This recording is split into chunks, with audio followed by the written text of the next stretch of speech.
बिस्मिल्लाहिर्रहमानिर्रहीम। अस्सलाम वालेकुम। आज का हमारा जो टॉपिक है सेकंड ईयर बायोलॉजी से चैप्टर नंबर 10 जीन एक्सप्रेशन। हम लोगों ने बात की थी डीएनए रेप्लिकेशन पिछली वीडियोस में। आज जो है जीन एक्सप्रेशन और फिर नेक्स्ट में हम लोग इंशाल्लाह जेनेटिक कोड्स के बारे में बात करेंगे।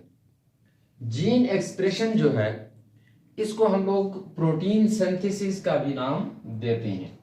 जीन एक्सप्रेशन या फिर प्रोटीन सिंथेसिस। इसमें आप लोगों को पता है सेंट्रल डोग्मा ऑफ लाइफ कहते हैं डीएनए से मैसेंजर आरएनए का बनना और मैसेंजर आरएनए से प्रोटीन का बनना। इस प्रोसेस का नाम होता है सेंट्रल डोग्मा ऑफ लाइफ। अब हमारा जो मेजर टॉपिक आज का होगा वो होगा डीएनए से मैसेंजर आरएनए कैसे बनता है। मींस दैट के ट्रांसक्रिप्शन जो है वो हमारा मेजर टॉपिक होगा। नेक्स्ट में इंशाल्लाह हम लोग आगे फिर ट्रांसलेशन जो है वो डिस्कस कर लेंगे। तो चलिए ट्रांसक्रिप्शन देखते हैं। ट्रांसक्रिप्शन कहते हैं the synthesis of messenger RNA from DNA is called transcription. DNA से हमारे पास जो है मैसेंजर आरएनए का बनना, इस प्रोसेस का नाम है ट्रांसक्रिप्शन। ट्रांसक्रिप्शन में जो जो स्टेप्स इन्वॉल्व हैं उनको हम लोग देखते हैं एक नजर। एक है इनिशिएशन फेज, दूसरा जो है हमारे पास एलांगेशन फेज और जो थर्ड वन है वो है टर्मिनेशन फेज। इनिशिएशन फेज में क्या होता है? इनिशिएशन फेज में हमारे पास आरएनए पॉलीमरेज एंजाइम का रोल है। मींस दैट कि ट्रांसक्रिप्शन में आरएनए पॉलीमरेज एंजाइम जो है वो फंक्शनल है, उसका बहुत बड़ा रोल है। हम लोगों ने डीएनए रेप्लिकेशन में डीएनए पॉलीमरेज एंजाइम को डिस्कस किया था। इसी तरह उस वक्त मैंने आप लोगों से एक बात कही थी कि डीएनए पॉलीमरेज जो है वो मजीद सब यूनिट्स पर मुश्तमिल है। यहाँ पर जो है आरएनए पॉलीमरेज के भी सब यूनिट्स हैं। पहला यूनिट अल्फा यूनिट, दूसरा बीटा, तीसरा जो है बीटा एंड चौथा जो है वो सिग्मा यूनिट।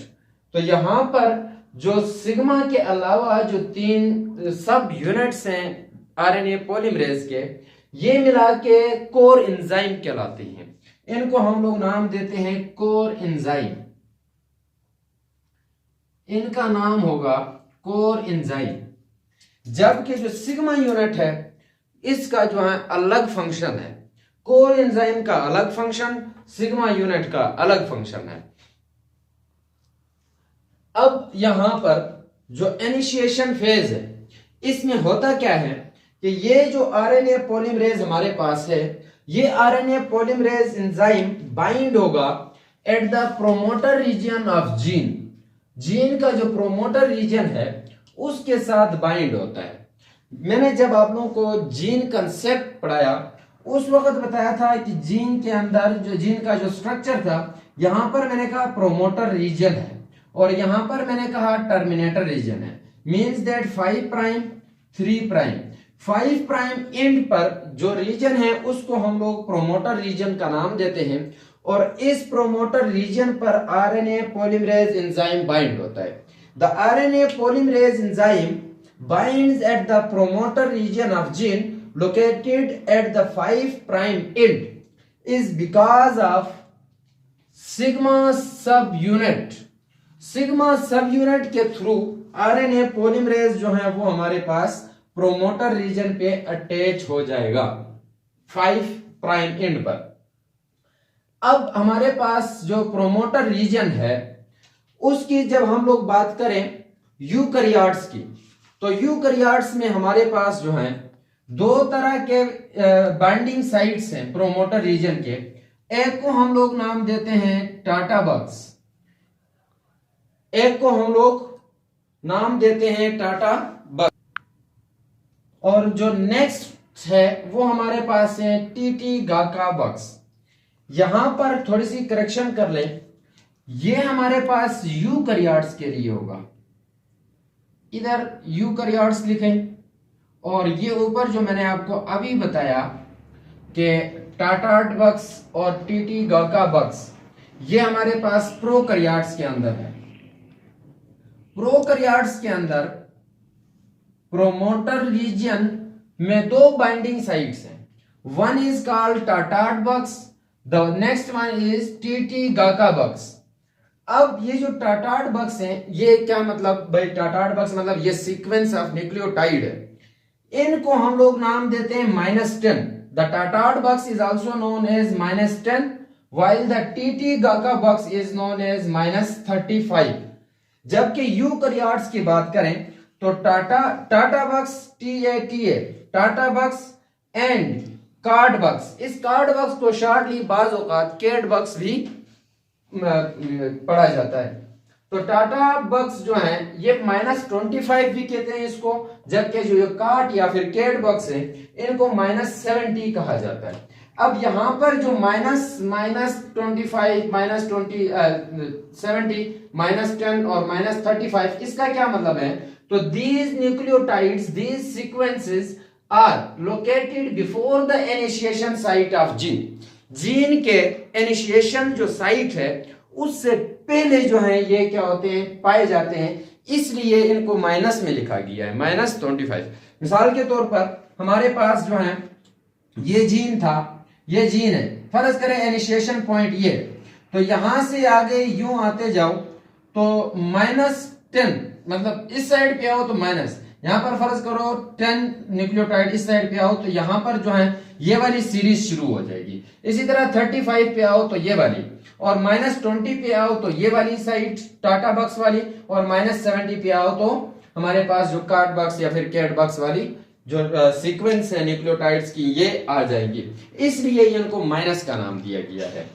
तो यहां तक तो बात की हम लोगों ने प्रोमोटर रीजन पे जो बाइंडिंग साइट्स हैं प्रोकैरियोट्स और यूकैरियोट्स की। अब आते हैं कि आरएनए पॉलीमरेज करता क्या है।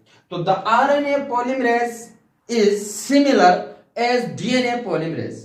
जिस तरह डीएनए पॉलीमरेज के काम मैंने आपको बताए थे, इसी तरह आरएनए पॉलीमरेज का भी वही काम होगा। डीएनए पॉलीमरेज भी एडिशन ऑफ न्यूक्लियोटाइड्स कर रहा था, तो यहां पर जो आरएनए पॉलीमरेज है ये भी एडिशन ऑफ न्यूक्लियोटाइड्स ही करेगा।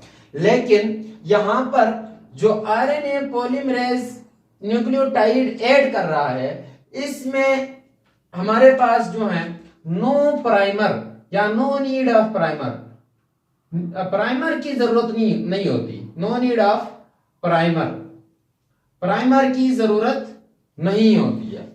तो आरएनए पॉलीमरेज हमारे पास जो है कॉम्प्लेक्स है, इसको हम लोग RNA polymerase 1, RNA polymerase 2, RNA polymerase 3। Prokaryotes में सिंपल आरएनए पॉलीमरेज पाया जाता है, जबकि यूकैरियोट्स की बात करें तो ये 3 आरएनए पॉलीमरेज जो है वो हमारे पास पाए जाते हैं। तो आरएनए पॉलीमरेज 1 का काम है राइबोसोमल आरएनए बनाना, जबकि आरएनए पॉलीमरेज 2 का जो काम है वो है मैसेंजर आरएनए बनाना। इसी तरह आरएनए पॉलीमरेज 3 का जो काम है वो है ट्रांसफर आरएनए बनाना। अब यहां पर जब आरएनए पॉलीमरेज जो है वो न्यूक्लियोटाइड्स की एडिशन शुरू करें, एक दफा जब 10 न्यूक्लियोटाइड्स जो हैं वो हमारे पास पॉलीमराइज्ड हो जाएं, तो ये जो एलांगेशन फेज है वो स्टार्ट होगा और इनिशिएशन फेज जो है वो स्टॉप हो जाएगा। मतलब कि आरएनए पॉलीमरेज इस तरह, ये फर्ज करें हमारे पास मैसेंजर आरएनए है, अगर यहां पर 10 न्यूक्लियोटाइड्स पॉलीमराइज हो जाएं एक दफा, तो उस वक्त इनिशिएशन फेज जो है वो खत्म है और एलांगेशन फेज जो है वो स्टार्ट हो जाएगा। तो यहां पर एक और चीज बनती है, वो हमारे पास ये है कि जब आरएनए पॉलीमरेज इस डीएनए के ऊपर बाइंड होगा with the help of sigma factor, तो उस वक्त इधर एक बबल बन जाता है। उस बबल को हम लोग नाम देते हैं ट्रांसक्रिप्शन बबल। ये देखें यहां से इस तरह, पहले ये भी इसी तरह ही था, इस तरह टर्न्स थे, इनके ऊपर आके बाइंड हो गया एक एंजाइम जिसको हम लोगों ने नाम दिया आरएनए पॉलीमरेज एंजाइम। तो ये आरएनए पॉलीमरेज एंजाइम जब आके बाइंड हुआ तो उस वक्त इधर ये जो 2 स्ट्रैंड्स हैं ये ओपन हो जाते हैं, यूं एलोंगेट हो जाते हैं। इसको हम लोग नाम देते हैं ट्रांसक्रिप्शन बबल, एक बबल लाइक स्ट्रक्चर बनाते हैं। अब इस ट्रांसक्रिप्शन बबल में जो दो स्ट्रैंड्स हैं, एक स्ट्रैंड हमारे पास एक्ट करता है एज टेम्पलेट स्ट्रैंड और दूसरा जो है वो कोडिंग स्ट्रैंड होता है।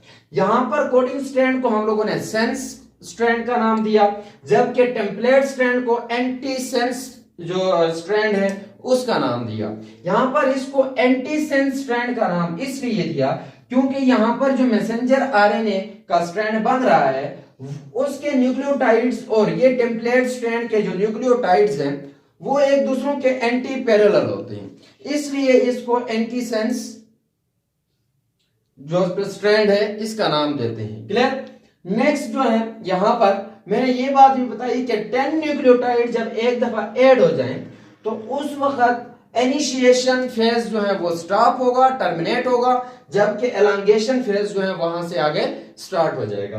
तो एलांगेशन फेज में क्या होता है कि जब एक दफा आरएनए पॉलीमरेज जो है यहां पर बाइंड हो और इनिशिएशन जो है स्टार्ट हो जाए तो उस वक्त हमारे पास जो सिग्मा फैक्टर है, सिग्मा फैक्टर के थ्रू बाइंड हुआ था ये आरएनए पॉलीमरेज इस डीएनए के ऊपर सिग्मा फैक्टर की वजह से अटैच हुआ था। तो अब ये सिग्मा फैक्टर जो है क्या हो जाएगा, रिलीज हो जाएगा, अब इसकी कोई जरूरत नहीं है, तो ये रिलीज होता है। फिर क्या होगा, जो कोर एंजाइम है, हमने कहा था ना, मैंने अभी आपको कहा था कि आरएनए पॉलीमरेज के हमारे पास 4 सब यूनिट्स हैं, उस 4 सब यूनिट्स में एक सिग्मा है, सिग्मा को छोड़कर बाकी जो 3 है इनको मैंने नाम दिया था कोर एंजाइम का। तो ये जो कोर एंजाइम है, ये कोर एंजाइम जो है हमारे पास मूव करेंगे अलोंग द टेम्पलेट स्ट्रैंड।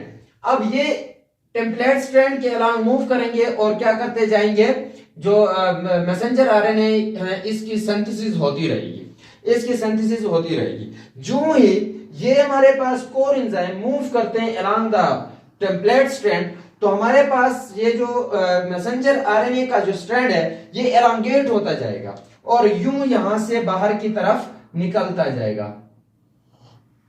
इस तरह बाहर की तरफ निकलता जाएगा। फिर अब यहां पर कुछ न्यूक्लियोटाइड्स की सीक्वेंस आएगी, यहां पर भी तो न्यूक्लियोटाइड्स हैं, इनमें से कुछ ऐसे सीक्वेंस है जो सिग्नल देंगे एक लिमिट के बाद कि भाई अब जो है मैसेंजर आरएनए की जो सिंथेसिस है, मींस ट्रांसक्रिप्शन का जो प्रोसेस है वो स्टॉप होना चाहिए, ये सिग्नल देंगे। तो ये जो प्रोसेस होगा हमारे पास टर्मिनेशन फेज में होगा। यहां पर एलांगेशन फेज उस वक्त तक मैसेंजर आरएनए का जो स्ट्रैंड है वो एलांगेट होता रहेगा, यूं बनता रहेगा जब तक हमारे पास कोई टर्मिनेशन सीक्वेंस ना आए, कोई टर्मिनेशन जो टर्मिनेटर सिग्नल है वो ना आए, उस वक्त तक मैसेंजर आरएनए बनता रहेगा। यहां पर टर्मिनेशन फेज में हमारे पास ये जो सिग्नल है यूकैरियोट्स के अंदर अलग है और प्रोकैरियोट्स के अंदर अलग है। जब हम लोग प्रोकैरियोट्स की बात करते हैं तो प्रोकैरियोट्स में हमारे पास जो टर्मिनेशन सिग्नल है वो स्टार्ट होगा जीसी बेस पेयर से। अब यहां पर ये फर्ज करो ये हमारे पास जो न्यूक्लियोटाइड्स थे यहां तक आकर इसने स्टॉप करना है, स्टॉप जब करना होगा तो यहां पर कुछ सिग्नल आएंगे जीसी वाले न्यूक्लियोटाइड्स। ये जीसी वाले सिग्नल जब शुरू हो जाएं तो इसका मतलब ये होगा प्रोकैरियोट्स में कि अब जो है क्या करना है, ट्रांसक्रिप्शन का जो प्रोसेस है वो स्टॉप करना चाहिए। लेकिन सिर्फ जीसी नहीं, जीसी के बाद जो है नेक्स्ट इनकी पहचान होगी, डायरेक्ट हमारे पास जो है एटी के सीक्वेंसेस आते जाएंगे, कुछ एटी के सीक्वेंसेस आएंगे। तो ये जो एटी के सीक्वेंसेस जीसी के बाद आएंगे उसको हम लोग कहेंगे termination signal in prokaryotes. Prokaryotes में टर्मिनेशन सिग्नल होगा। जब ये सिग्नल्स आ जाएं उस वक्त हमारे पास ये जो मैसेंजर आरएनए है ये क्या करता है, यहां पर एक लूप लाइक स्ट्रक्चर बनाएगा।